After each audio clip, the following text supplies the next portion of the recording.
किसी राज्य में मौजूद वहाँ का जंगल उस शहर का फेफड़ा कहा जाता है, क्योंकि इसका पर्यावरण से सीधा संबंध है। और इस तरीके से तेलंगाना के जंगल में जिस तरीके से पेड़ पौधों की कटाई हो रही है, उसको लेकर देश की सर्वोच्च न्यायपालिका ने अपना फैसला तो सुना दिया है और इस पर स्थगनादेश भी लगा दिया है। लेकिन इसकी सुगबुगाहट अब देश की आर्थिक राजधानी मुंबई में देखने को मिल रही है, जहां पे पाल फाउंडेशन, जो कि प्योर एनिमल पशु प्रेमी, जिसके संरक्षण के लिए और समय समय पर उसके रखरखाव के लिए ये संस्था आवाज़ बुलंद करती आई है। इस समय हम मौजूद हैं मुंबई के अंधेरी पश्चिम में स्थित लोखंडवाला बैक रोड पर, जहां आप देख सकते हैं बड़ी संख्या में यहाँ पर पाल फाउंडेशन के कार्यकर्ता यहाँ पर मौजूद हैं। और इनका मकसद सिर्फ इतना ही है कि जिस तरीके से तेलंगाना के जंगलों को नष्ट किया जा रहा है, उसे उद्ध्वस्त किया जा रहा है, सैकड़ों की संख्या में जिस तरीके से पेड़ों की कटाई की गई है, ये दुर्भाग्यपूर्ण है और निंदनीय है और इसकी हम भर्त्सना करते हैं। और यही कारण है कि लोखंडवाला बैक रोड पर एक विशाल मंच बनाकर और उस पर से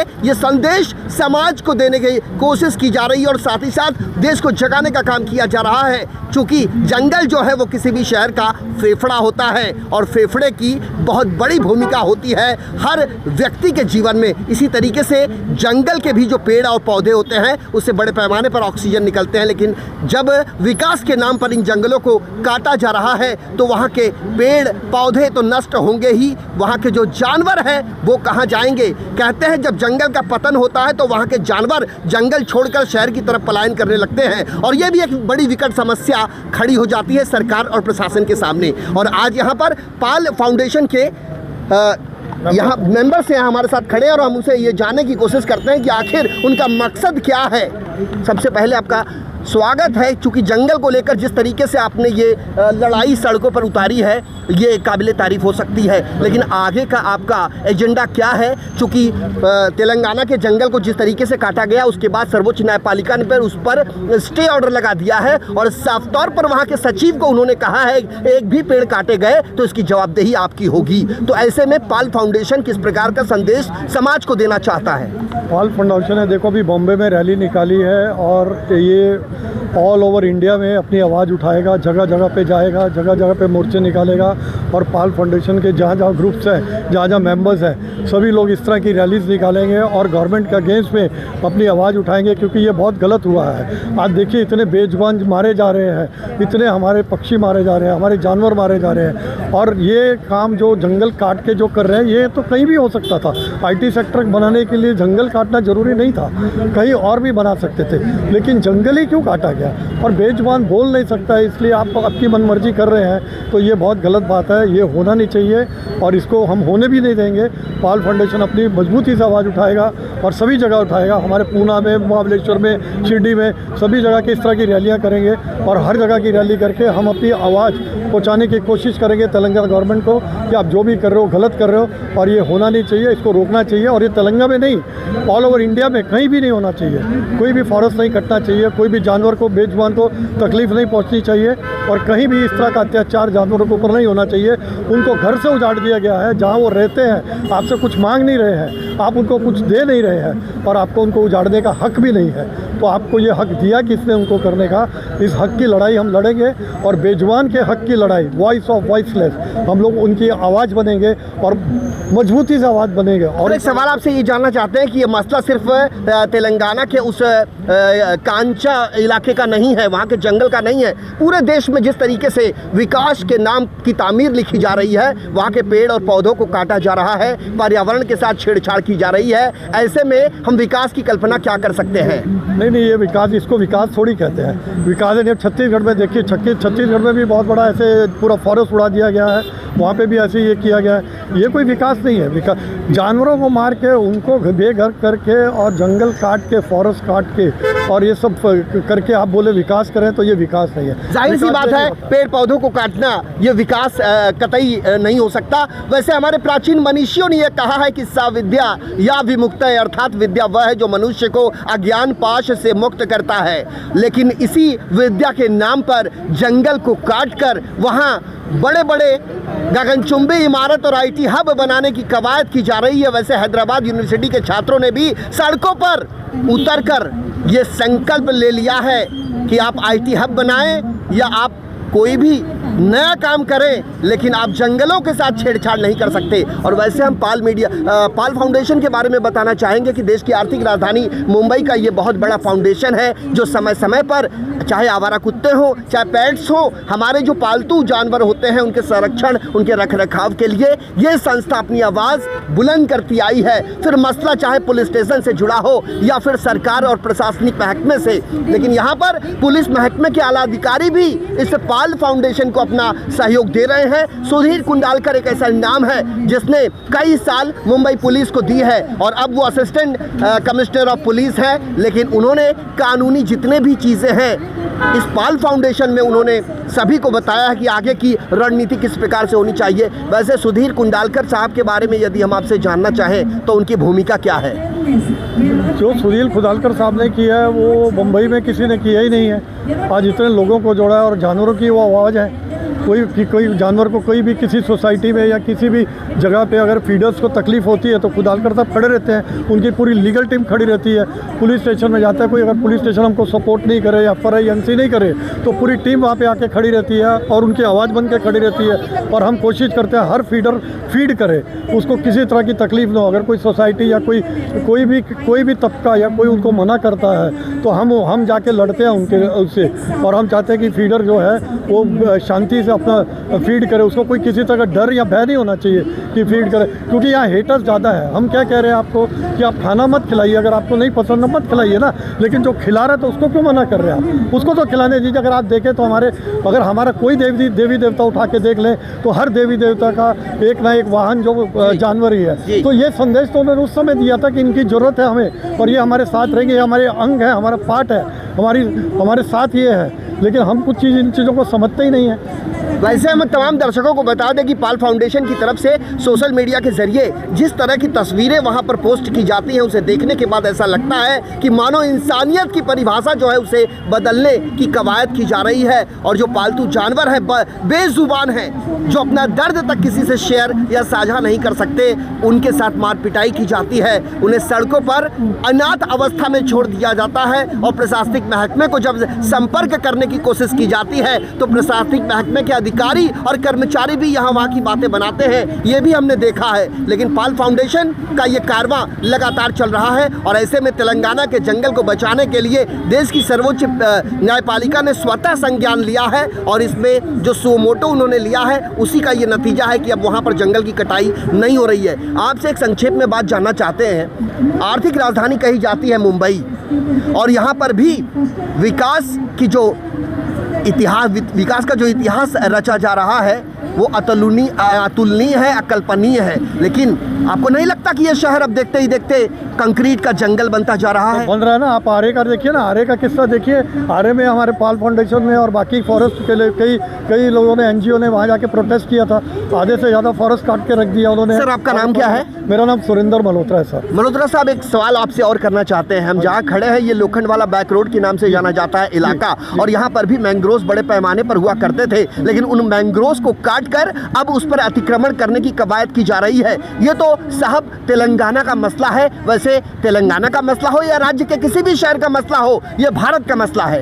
वैसे ही इस लोखंड वाला बैक रोड पर जिस तरीके से कुदरत से छेड़छाड़ किया जा रहा है, उसके लिए आने वाले दिनों में पाल फाउंडेशन क्या करेगा? बिल्कुल हम अपनी आवाज़ उठाएंगे। आप देखो लोखंड बैक रोड पे भी भाड़ा का काम चालू है और आप मलाड में ही नॉर्बिट के सामने देखिए, आप भी आवाज़ उठाएंगे तो आपसे हमारा भी वादा है कि हम इसे कवर करने आएंगे। बहुत बहुत मेहरबानी सर, आप आएंगे तो बिल्कुल आवाज़ से आवाज़ मिलती है। आप हमारी आवाज़ बनेंगे तो हमें उसका लोगों तक पहुंचने का मौका मिलेगा। आपके ज़रिए हम और लोगों तक अपनी आवाज़, अपना मैसेज भेज सकते हैं कि भैया ये जो हो रहा है गलत हो रहा है। तो वो कोई भी काम करो आप, मतलब बहुत सारे रास्ते हैं, लेकिन जंगल काटना ही कोई रास्ता नहीं है। तो ये जो भी हो रहा है गलत हो रहा है सर। मैडम आप क्या कहना चाहेंगे? मैं सिर्फ यही कहना चाहूँगी, जो ये हो रहा है इसे रोकना है, फिर पूरा भारत आ जाए रास्ते पे।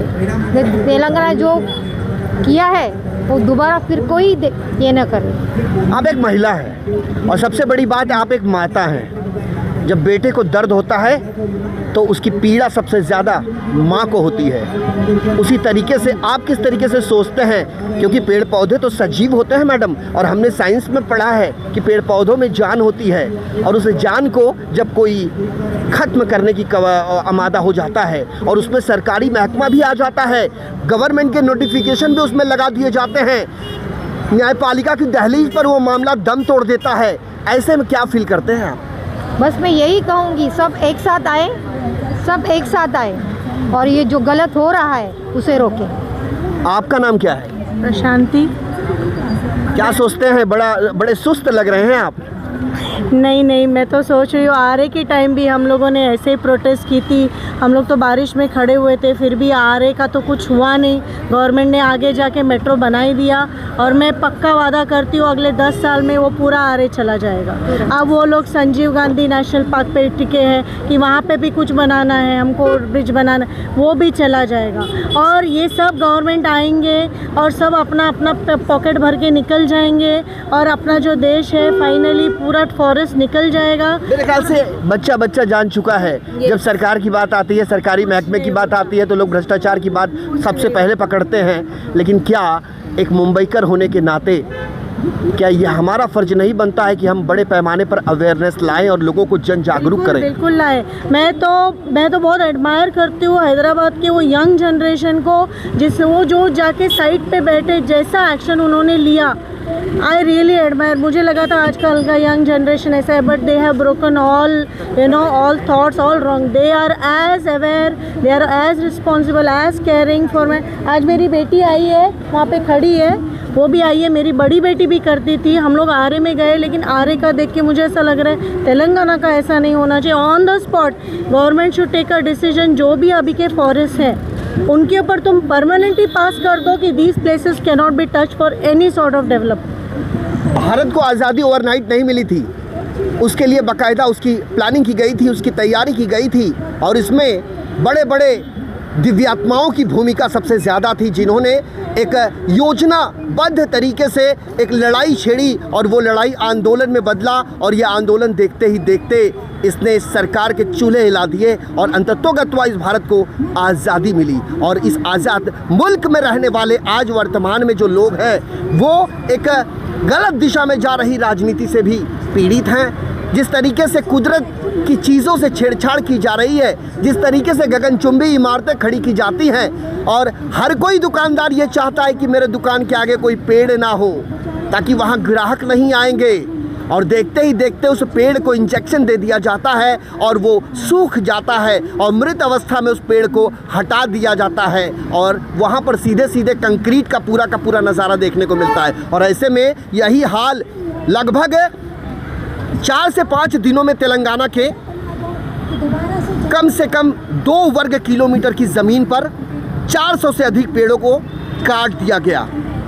वैसे सोशल मीडिया पर कुछ जानवर, बेजुबान जानवरों को भी दौड़ते और भागते देखा गया है। वैसे हम आपको बता दें कि ये एआई के माध्यम से बनाई गई तस्वीरें थी, इसमें कोई सच्चाई या कोई तथ्य नहीं है और हम भी इसकी पुष्टि नहीं करते। लेकिन जो पेड़ है वो तो सच है कि उसे काटा गया है, और ये पेड़ हम लोगों को एक स्वस्थ ज़िंदगी देता है, और ऐसे पेड़ों को काटना दुर्भाग्यपूर्ण है। हमारे साथ और भी कई लोग हैं। आपका नाम सर? मितेश शाह साहब, कहाँ रहते हैं आप? गोरेगांव। पाल फाउंडेशन से कब से जुड़े हैं आप? 2 साल हो गए।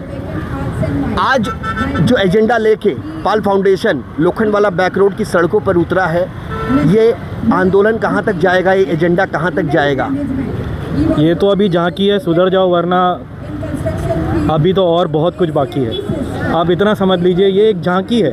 यहाँ आए हैं 50, 500 भी आएंगे, 1000 भी आएंगे। सर, ढेर सारे ऐसे लोग हैं जो आपको नहीं जानते हैं, लेकिन आपके इस पाल फाउंडेशन द्वारा सोशल मीडिया पर पोस्ट की गई दर्दनाक, पीड़ादायक जानवरों की जो तस्वीरें हैं वो देखने के बाद पाल फाउंडेशन अब सबके समझ में आने लगा है। तो आने वाले दिनों में पाल फाउंडेशन क्या अवेयरनेस के लिए भी कोई कदम उठाएगा, ताकि अभी भी बड़े पैमाने पर इस मुंबई शहर में लोग हैं जिनके अंदर जागरूकता नहीं है? सर, अवेयरनेस ही है ये भी एक अवेयरनेस प्रोग्राम ही है अभी जो हो रहा है। पाल प्योर एनिमल लवर ग्रुप, उसके साथ ये एक अवेयरनेस है, क्योंकि अवेयरनेस बहुत ज़रूरी है। जिस हिसाब से डिफॉरेस्टेशन हो रहा है, आप देखें जिस हिसाब से हो रहा है डेवलपमेंट के नाम पे, तो आप ये देखेंगे कि पक्षी कहाँ जाएंगे?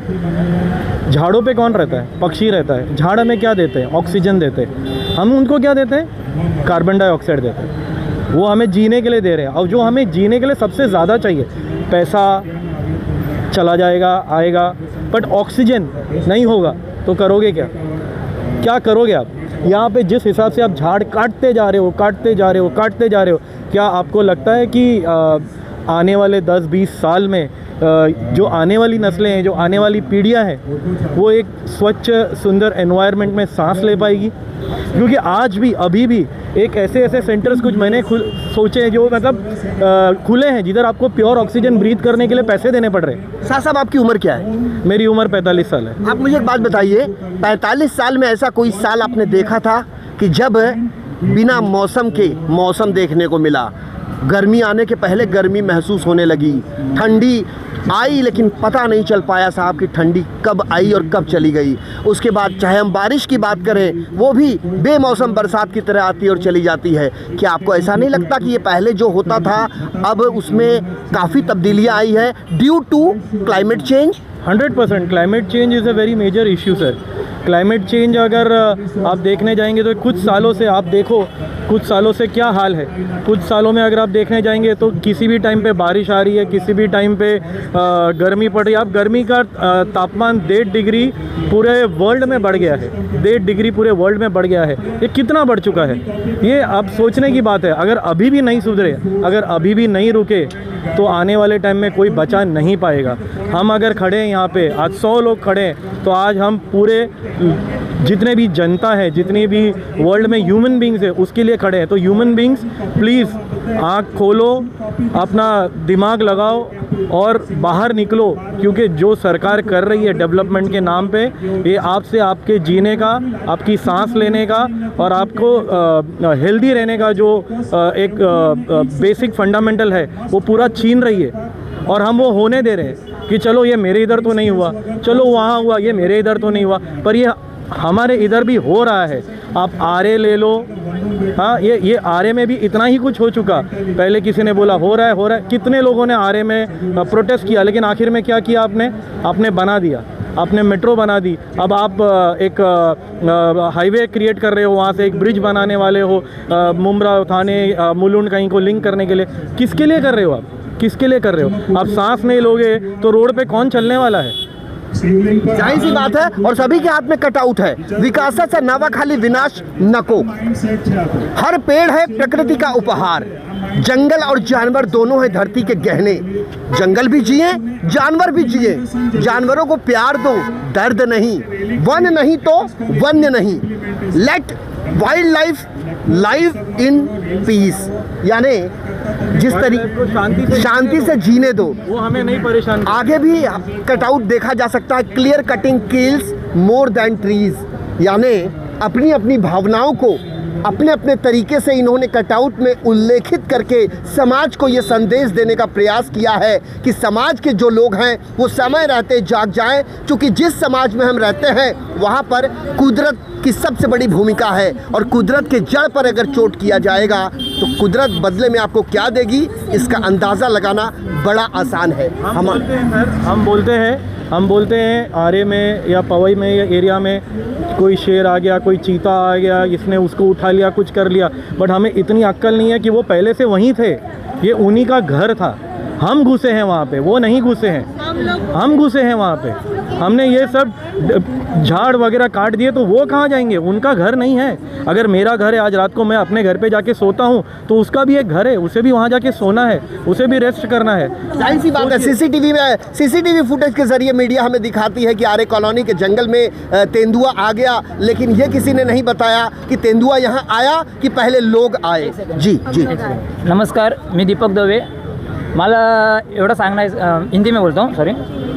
नमस्कार, मैं दीपक दवे। मुझे इतना बोलना है कि जो लोग बोलते हैं कि हमारे बच्चों के आंख पे डॉग भागते, डॉग काटते, तो मैं मानने करता हूँ डॉग भागते, डॉग काटते, पर अपने बच्चे सोते हुए डॉग को क्या करता है वो भी आप थोड़ा देखिए।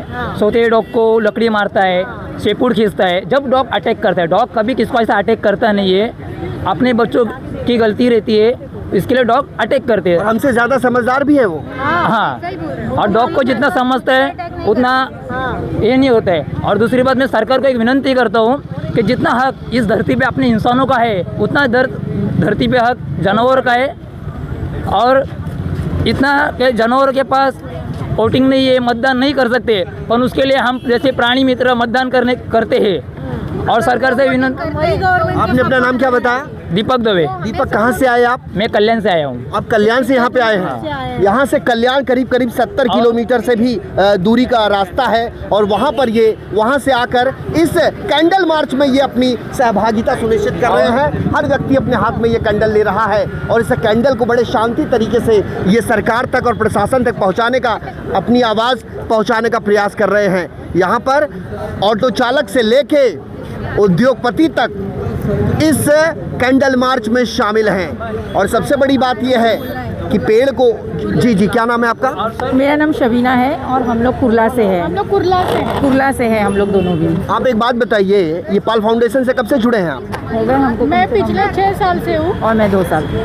जी, मैं पिछले 6 साल से सुधीर सर के साथ काम कर रही हूँ। सुनील कुडालकर सर। जी, सुधीर सर कुडालकर। क्या सिखाया उन्होंने आपको? बहुत कुछ सिखाया, बहुत कुछ। आपसे इसलिए पूछ रहा हूँ, आपको इसलिए पूछ रहा हूँ कि सुधीर कुडालकर साहब एक सीनियर पुलिस इंस्पेक्टर से असिस्टेंट कमिश्नर ऑफ पुलिस हैं और वो पाल मीडिया पाल फाउंडेशन से बहुत दिन से जुड़े हैं। बिल्कुल। एक छात्र, एक स्टूडेंट उनसे क्या सीख सकता है? उनसे बहुत कुछ सीख सकता है एक छात्र। एक्चुअली उन्होंने ना जानवरों पे प्यार करना सिखा दिया और उनके हक में पहले बात तो मुझे लॉ मालूम नहीं था और मुझे उनका जो नंबर जब पहली बार मिला था ना, वाया मिला था, लेकिन जब से उनके साथ जुड़ी हूँ ना, तो मैं अपने एरिया की बैंड बजाती हूँ। आज मामले में कायदे में जो अगर कोई एनिमल्स पे ये करता है तो मैं उनकी बैंड बजा देती हूँ। आज मुझे बहुत फ़ख्र है कि मैं सुधीर सर के साथ जुड़ी हूँ। और मेरा ना ये कुर्ला, जरीमरी, जो भी मेरा एरिया है, मैं उन लोगों को बोलना चाहती हूँ कि एनिमल्स पे प्यार करो, उनको मारो मत। क्या करते हो मैडम आप? मैं ऑटोमोबाइल्स लाइन में पहले थी, एक सोशल वर्कर हूँ और अभी फ़िलहाल तो फिर घर पे हूँ। यंग जनरेशन को क्या संदेश देंगे बहुत शॉर्टकट में? ये कि बोलूँगी सिर्फ जानवरों से प्यार करो, बस यही। जी सर, मैं ये बोलना चाहूँगी, हमारी ये जो संदेश है मोदी जी के पास जाए और मोदी जी हमारा सुने और अमल करें। वैसे देश के प्रधानमंत्री नरेंद्र मोदी मन की बात के जरिए देश की जनता को संबोधित करते हैं और समय समय पर उन्हें जागरूक भी करते हैं और टिप्स भी देते हैं। और ऐसे में यहाँ के लोगों का ये कहना है कि देश के प्रधानमंत्री हमारी भी आवाज़ सुने और हम उन तक अपनी आवाज़ पहुँचाएंगे। वैसे संजय उवाच के माध्यम से हमारा ये संकल्प है कि हम पाल फाउंडेशन के जितने भी कदम उठाए जा रहे हैं, इन कदमों को हम केंद्र सरकार की तरफ जाने वाला जो रास्ता है वहाँ तक पहुँचाएंगे और इनकी आवाज़ वहाँ तक बुलंद करेंगे। जी तरह से सर जी एक बोलूँगी तेलंगाना के सरकार के लिए मैं कि उन्होंने जिस तरह से 3 दिन में अपना जो काम किया है तो उनके ऊपर CBI बैठे, उनकी जांच करें क्यों हुए, जबकि अगर लीगली हम लोग कोई काम करने जाते BMC में 5 के बाद काम बंद हो जाता है, बराबर 5 के बाद काम हो जाता है, तो ये 5 के बाद बुलडोजर का काम कैसे गया? BMC का काम BMC के काम में होना चाहिए। इसके पीछे कौन बैठा हुआ है मास्टरमाइंड, उसका मास्टरमाइंड में। हाँ जी, अगर जनता जागरूक हो चुकी है और अब आप उसे बरगला नहीं सकते और इनका भी कहना है कि जब सरकारी कामकाज जो है उसके लिए समय निर्धारित किया गया है, अगर आप उस समय के बाद जाएंगे तो आपका काम नहीं होगा सरकारी महकमे में। तो ऐसी क्या स्थिति आन पड़ी कि रात के अंधेरे में 50 से अधिक मशीन वहां लगाकर सैकड़ों पेड़ों को काट दिया गया। जी, का मतलब क्या है? मत उनको तकलीफ दो बस, और तो हम लोग चुप नहीं बैठेंगे। बाकी पॉलिटिक्स को जो कर, ये बैलेंस जो है, ये बैलेंस की नियत है। नेचर, एनिमल्स, ह्यूमंस, ये ऊपर वाले ने एक बैलेंस में बनाया है। तुम उसकी रिस्पेक्ट करो, तुम्हारा ज़िंदगी खुशहाल रहेगा, तुम आगे बढ़ोगे, पॉजिटिविटी रहेगी। अगर तुम किसी को मार के ये करके पॉकेट भरोगे तो किसी का अच्छा नहीं होने वाला। प्लस ये कॉमन पब्लिक जो है जानती नहीं है क्या हो रहा है, वो लोग खुश हो जाते हैं, अरे भाई IT डिपार्टमेंट, लेकिन तुमको नहीं समझ रहा है कि तुम्हारा फ्यूचर जनरेशन क्या खो रहा है और तुम खुद क्या खोने वाले हो। एक लौ अंधेरे को दूर कर देता है और उसी तरीके से यहाँ पर हर व्यक्ति के हाथ में एक मोमबत्ती है और इसे कैंडल के ज़रिए ये अपनी आवाज़ सरकार तक पहुँचाना चाहते हैं और साथ ही साथ देश की जनता को भी इस मामले में जागरूक करना चाहते हैं, क्योंकि पेड़ पौधे जो हैं वो वक्त की ज़रूरत है और इसे बचाना हम सबका कर्तव्य है और अपने कर्तव्य का निर्वाह हर व्यक्ति को बड़ी ईमानदारी के साथ करना चाहिए। जी, I'm behalf of PAL Foundation. Please, these are angels on earth. Please don't take their homes. Earth is their home first, then it belongs to us. Without them, we are of no use. Please, please, I beg everybody. Please, please give all your love and concern for them.